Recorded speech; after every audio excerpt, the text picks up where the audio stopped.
Welcome to Bottling with Mr.Beer. My name is Renee. My name is Tim.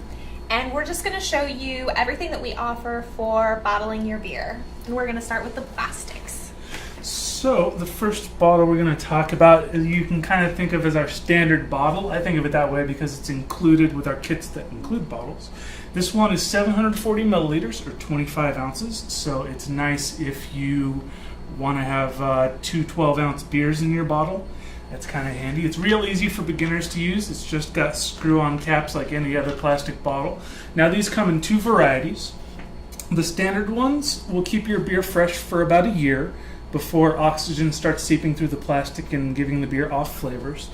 While these oxygen barrier bottles, which look the same, but if you feel them, they're just a bit thicker. These will keep your beer fresh for about 3 years. If you don't like the 740 milliliter size, we also have these half liter or 1 pint bottles. So having a pint per bottle is kind of handy. And you get 16 of these as opposed to 12 of the standard sized bottles because they're a little smaller. Okay, and then for our glass bottle offerings, we have this 12-ounce one. And you'll get a quantity of 24, which is perfect for if you're brewing 2 gallons. And the benefit of glass is that you don't have to worry about oxygen getting to your beer as long as you seal it well with our caps. You can keep your beer in there for a really long time. So this is also preferable for folks who just like a glass bottle for their beer. They just like the feel of it. Then we also have the swing top option. When you receive the swing tops, they come with these separated from them, the little lid, and you have to kind of lock it into place. Doesn't take a lot to do. The only thing with these is that there are not enough, I believe, how many come in when you buy the swing tops? So when you buy the swing top bottles, you're going to get 12 of them, but you would need 16 of them to bottle a 2-gallon batch. They have the same volume as those half-liter bottles, about. Okay. So, but the nice thing about those is you don't need a capper like you do with the standard long neck bottles. True. Okay. So those are the glass options. And then the next thing that we were going to demo for you guys is the bottling wand and sort of spigots and what locks with what. Sure. So this is a product called a bottling wand. It's a very small investment that will make a huge improvement in the outcome of your beer. The nice thing about these is they prevent your beer from getting exposed to oxygen, wild bacteria, mold, wild yeast, stuff like that while you're bottling. So how they work is you just attach it to your spigot, and then you open your spigot, and then there's this little spring-loaded plastic piece at the bottom. So when you put your bottle in there and push up, it opens the bottling wand and the bottle fills. And then when you take it away, it releases again, which closes off the wand. So that's nice because you only need one hand to bottle. You can just leave the spigot open. Now, as you can see, we have a few different kinds of spigot designs. So the bottling wand will include this adapter piece, this little piece of tubing. For our newest model of spigots that come with our LBK kits, you don't need the bottling wand adapter. It just fits up in there. For our older style spigots, or the ones that come with the cider kits, as you just saw, the adapter tubing fits around it. And for the taps for our Brewmax line of products and our Cooper's DIY line of products, it goes up inside with the adapter tubing on. So as you can see, it's compatible with all our fermenters and spigots, and like I said, it's a very small investment that way lowers the risks of off flavors in your beer. The other nice thing about it is with the adapter tube, or rather the bottling wand, when you fill your bottle all the way up with the bottling wand in it, and then you take it out, it leaves just the perfect amount of headspace. So you don't have to eyeball it that closely to get the right amount of headspace. Just when it's full, you take it off. So it simplifies things that way a bit as well. I just wanted to repeat it again because some people forget it. It naturally comes with the adapter, but like you just said, you don't need it for our current spigots.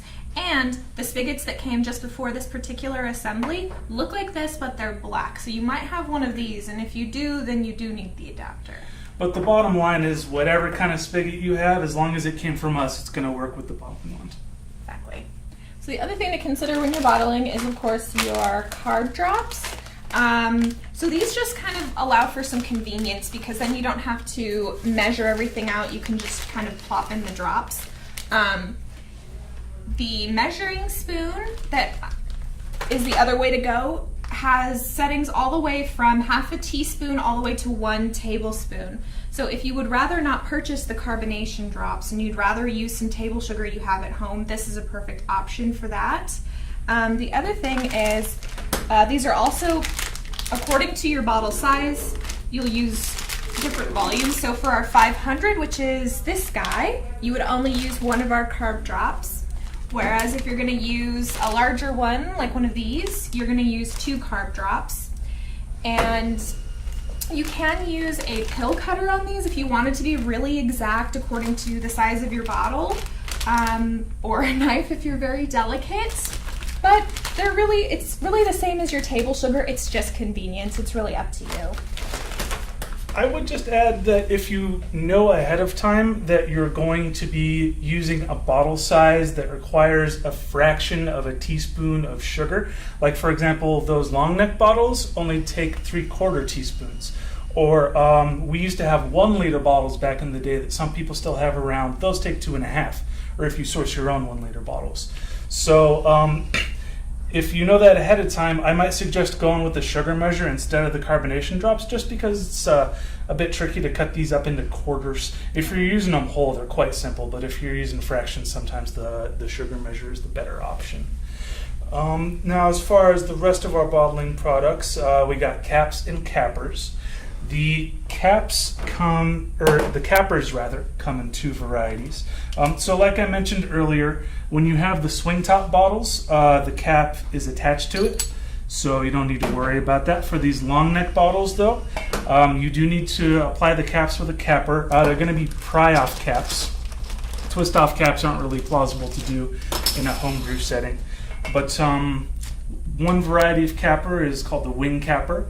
This is the one that's included in our professional bottling system that includes the case of 24 glass bottles, the capper, and 144 caps, which is enough for 6 batches.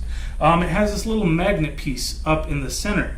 So you just kind of set the cap in there like that, and then push the wings down. Oh, okay. And then you have your capped bottle. Yes. Now, the only kind of downside to the wing capper is that, as you saw, you kind of have to keep the bottle stable while you're bottling it against the flat surface because the capper needs both hands to operate. But it is less expensive than the other option, which is the bench capper. As the name suggests, it's got these holes for screws pre-drilled into it that you can screw it down to a bench if you like. You don't have to, though. It works just fine free floating. You adjust the height by making the lever vertical, and then it just slides up and down. And then when you put the lever back at an angle, it stays. So you can use this with pretty much any glass bottle size that I've ever seen. Just like the wing capper, it's got a little magnet up in the bell piece. So you just seat your cap, adjust your height. And then the nice thing about this is you only need one hand to operate it. So I can steady the bottle with my other hand. So in that sense, it speeds things up a little bit because it's just faster when you're doing it that way. And there's less risk of accidentally snapping off the neck of the bottle or having the cap set crooked in such a way that your beer's not completely sealed. So it is a little bit more of an investment, but it's a little easier to use, and it kind of cuts down on some of the risks. So the other cap, just to show you guys really quick, is the plastic one, and just to demonstrate, it's got a tamper-proof band on it when you get it. It's all one solid piece. And then when you put it on there we go. You twist it until you hear that snap of the band breaking from the cap, and then you can release and the band will stay on the bottle, and then you can go ahead and bottle using the bottling wand and all that good stuff. But that's what that is. That is a very common question. You don't have to pry off the safety band with a knife or anything like that. It just comes off when you twist down the cap all the way. And then the last thing that we were going to talk about, because it is located in the bottling section of our website, is actually our growlers.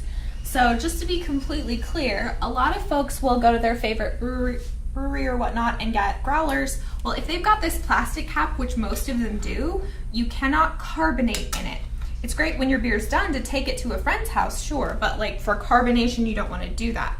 However, we do have this 2-liter one that does allow for carbonation because of the seal on top.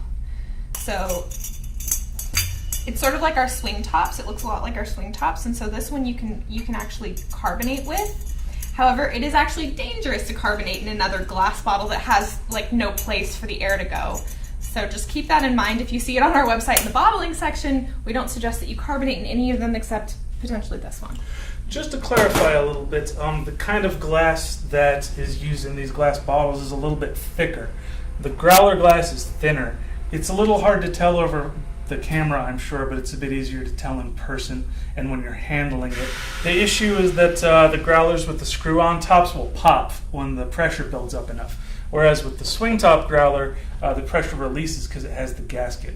So if you did try to carbonate in one of these growlers or any other kind of glass container that wasn't built for carbonation in mind, you could end up with a huge mess and losing all your beer, which we obviously want you to avoid. All right, I think that kind of covers everything we have to say about bottling. I think that's about it. So here's wishing you luck with your bottling, guys.